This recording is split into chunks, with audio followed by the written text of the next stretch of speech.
Good morning. Good morning. Well, I'm a work in progress. Try to be a perfectionist, but I'm nowhere near it. A few weeks back, Nadine and I were chatting and talking about some things that have been going on in my life since the great migration from the oil patch. And there's been lots of trials and lots of errors. And there's some things that have started to work. Some things that seem to feel like I'm going in the right direction after a lot of years of feeling like I wasn't. So I thought I'd just share some of this with you, and you add it into your collection of ideas and possibilities that you work with all the time, and see if it can contribute in some way to finding more of what you want in your life. She's asked me to speak about the law of attraction, and more specifically an idea that's kind of come along called emotional equivalence. In the science of mind, there is this idea of a mental equivalent. So an emotional equivalent is along that same line, but based in a little different idea. So I'll talk about that. And share some of my own examples of how I've applied that and how it worked and where I'm still working to stretch that out. So what is the law of attraction, essentially? That which is like unto itself is drawn. So what things are common will find each other. Like attracts like, kind of like a magnet. But in the principle of law of attraction as a tool of consciousness, it's not just our words and actions. It operates at the level of our feelings, the level of our emotions, positive or negative. And it's not necessarily what we say about what it is that we want. It more has to do with how we feel about it. And are we resonating with the thing that we desire? And so today's presentation is about how do we get ourselves lined up with the desire for what it is we want in our life. Because the universe is always matching the vibration of what we are offering. If I'm ornery or grumpy, you want to know that something grumpy or ornery is going to show up in the vicinity of my experience. Anybody else can relate to that? Yeah. The law of attraction operates 24/7. It makes no mistakes. It's very accurate. And it offers, whatever it is we are offering, might be very deliberate and very conscious, or it might be just by default, that we're not aware that we're offering it. So a part of the process is becoming more aware of what it is that we're offering as our vibration, as our message out into the world. And whatever we are physically attracting into our life, be that relationships or financial well-being or our health, is a reflection of what first goes on inside. So consciousness works first at a vibrational level, at that level of idea, that level of feeling, and then it outpictures into the world of experience. Anybody ever heard the expression, you create your own reality? Isn't that annoying? Well, this is kind of how it works. So the universe is responding to how we feel.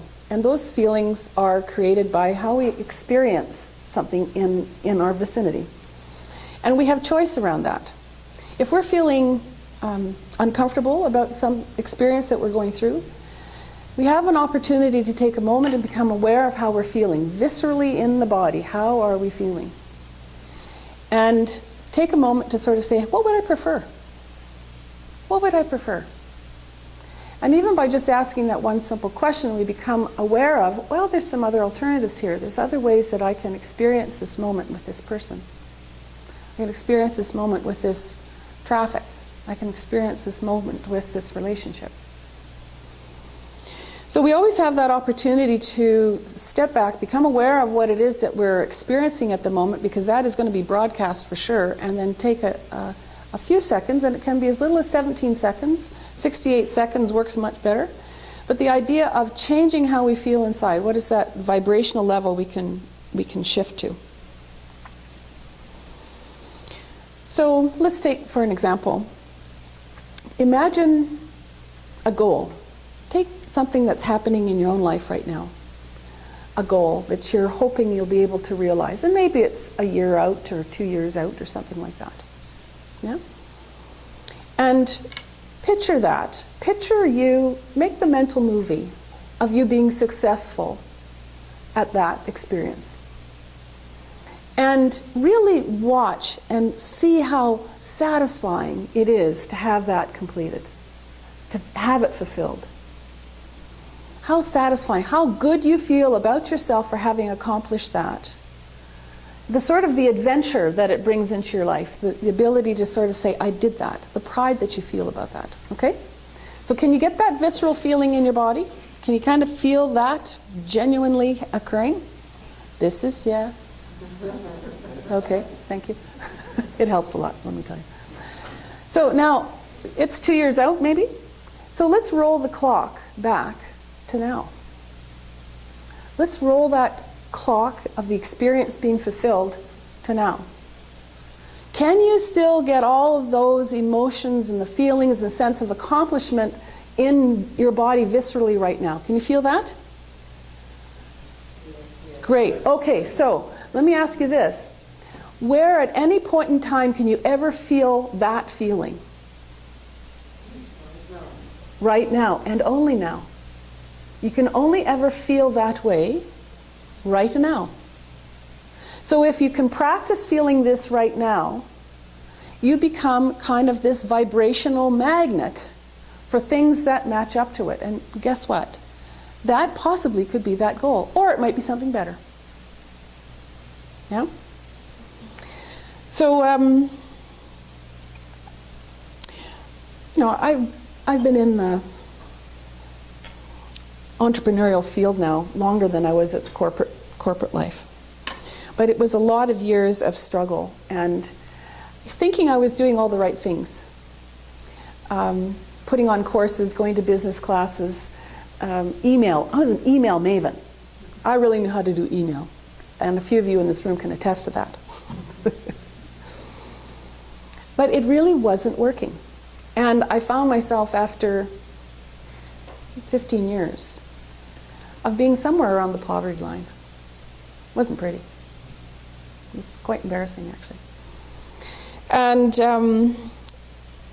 in around that time, my father passed away.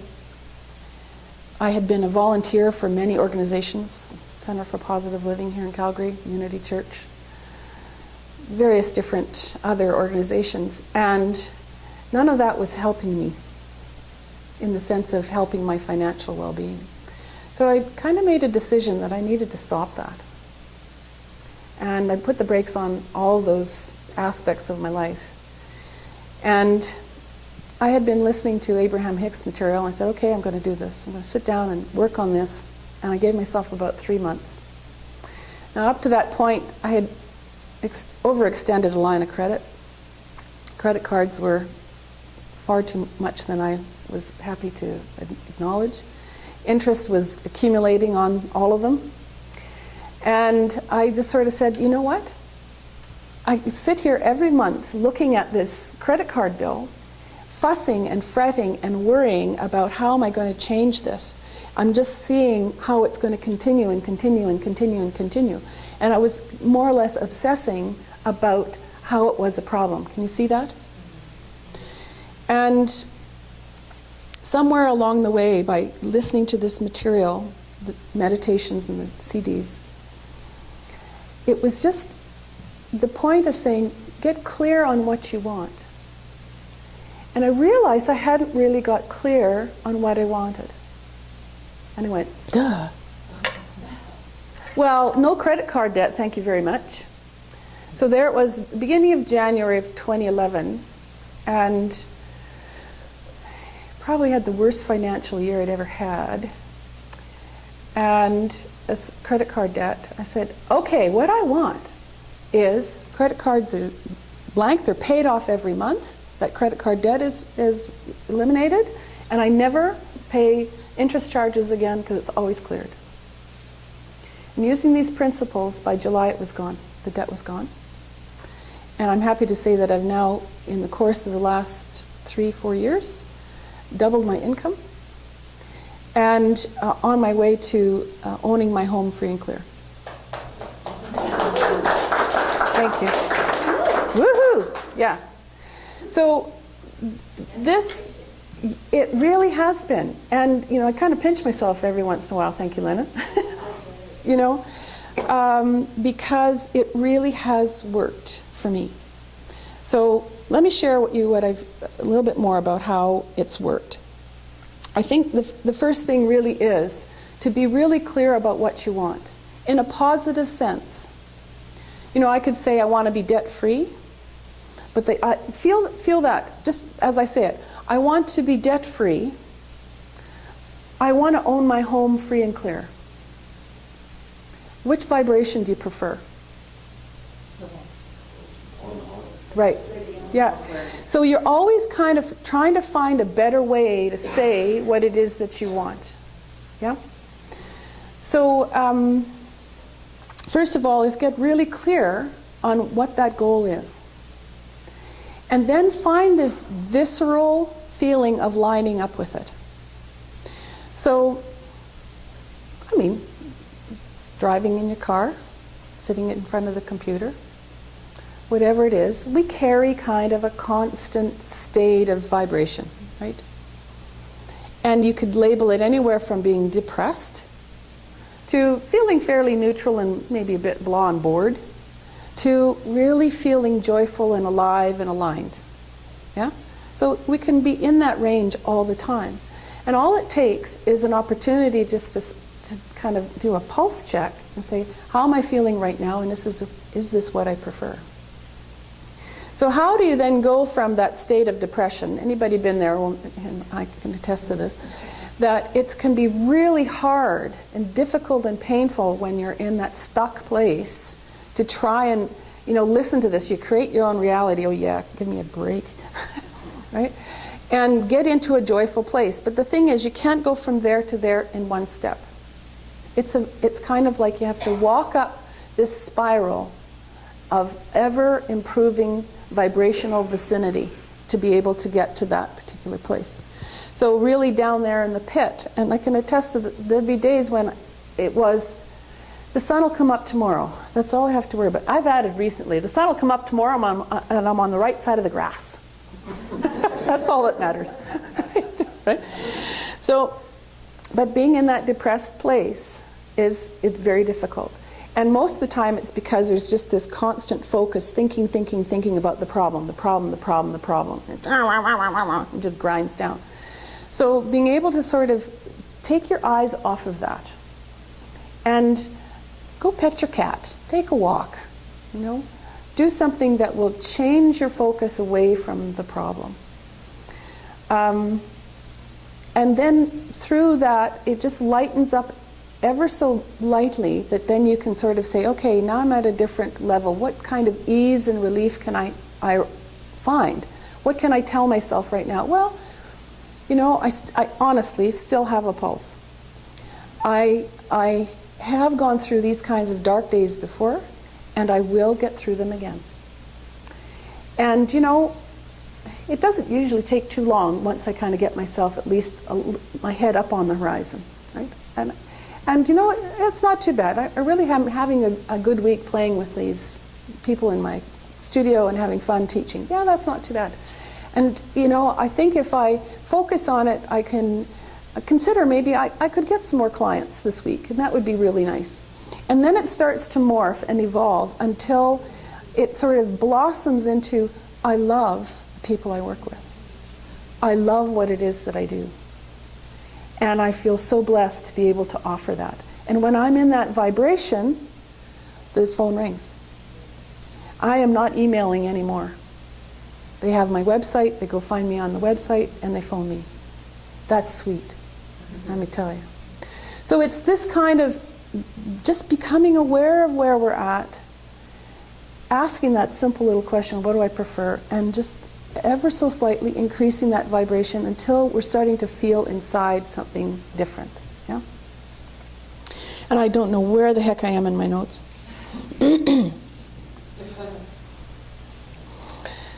So, let's see.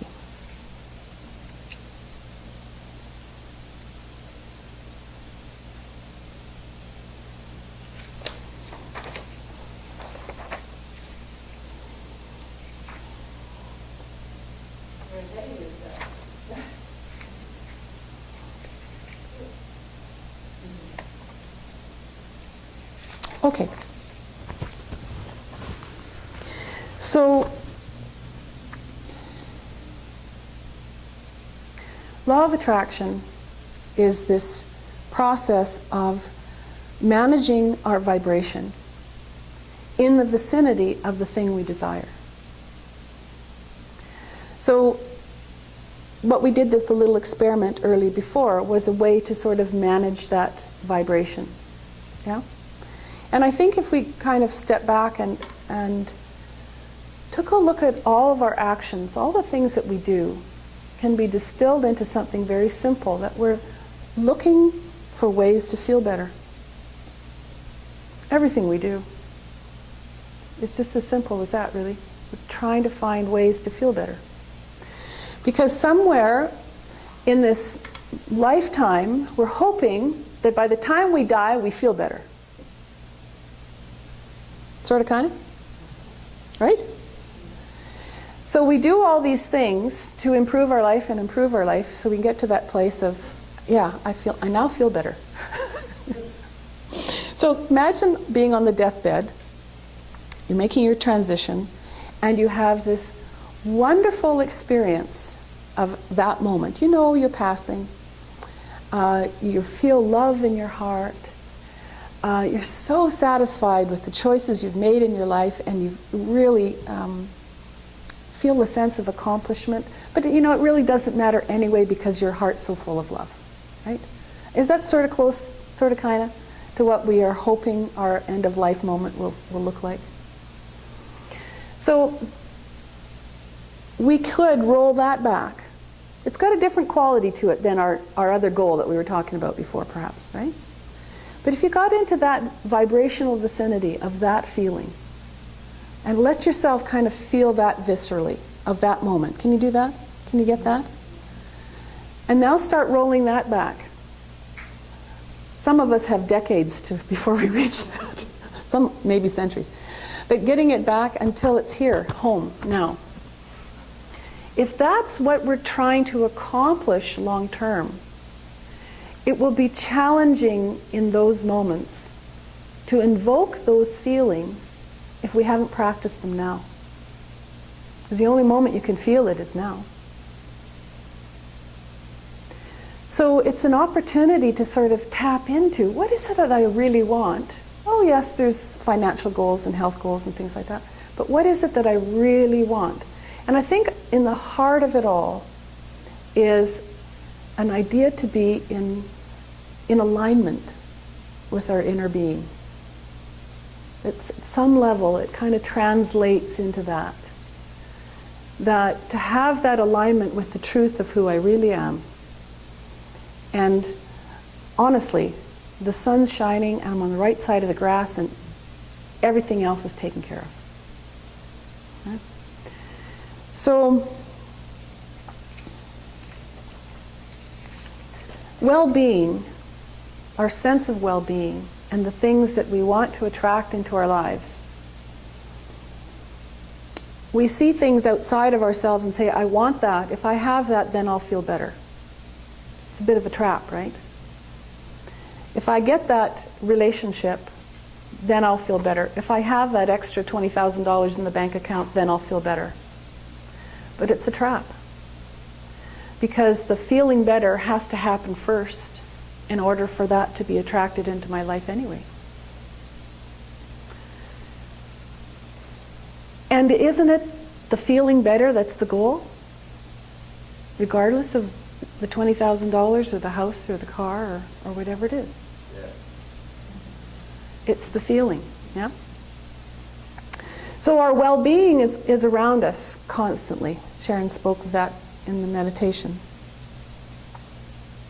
And the universe is awaiting our direction, awaiting us to make some kind of a declaration about the desire that we most want for ourselves. And it absolutely can be the physical outpicturing of things. It can be relationships. It can be that feeling of connection and oneness with our inner self. And it's up to us at any point in time to realize and become aware of that flow of well-being is pouring through us, or we're pinching it off. And when we pinch it off, it's just to sort of say, oh, that's what's happened. Use that as contrast. Say, well, that's what I prefer is a different experience. Right? So this is really how we create our reality.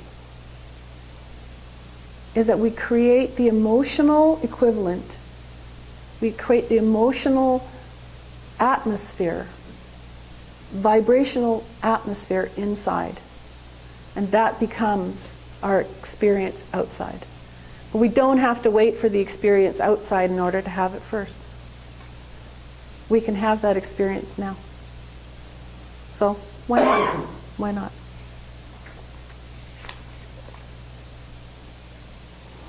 So it becomes important to care about how you feel.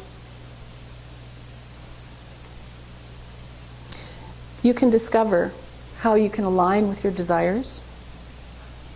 You can discover how to find the emotional equivalent of them. I watch a lot of American Idol and X Factor and The Voice and all those kinds of shows. I get it on YouTube. And there's a pop star judge for The Voice in the UK, their version of it. Her name is Jessie J. And she's a very successful pop singer and a really great mentor. I've seen her mentor a lot of contestants. And she said one day to one of the students there, the contestant there, what her parents always told her when she was an aspiring young girl wanting to go for her dreams. A winner is a winner before they win. Isn't that neat? A winner is a winner before they win. So whatever it is that the win is for you, you have to care about your vibration, care about how you feel, and invoke that, and enjoy it. Because I think after all, that's what you want, is the feeling. We have to care about our relationship with Source. We have to care about aligning with that vibration. Aligning with what it is our true inner self holds for us.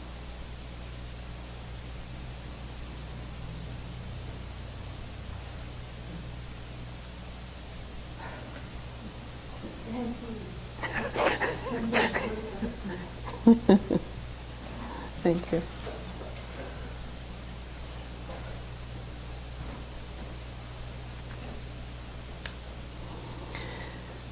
It's an opportunity for us to align with Source and discover that peace and serenity and calm and confidence and joy is there waiting for our recognition, waiting for our acceptance. As Abraham says, alignment trumps everything. So, to wrap up, the law of attraction, that which is like unto itself is drawn. Functions 24/7 with no mistakes. We are creating our own reality by invoking an emotional equivalent, whether deliberately or by default. That manifestation occurs first in consciousness as a vibrational, emotional reality, and then outpictures afterwards as a physical reality.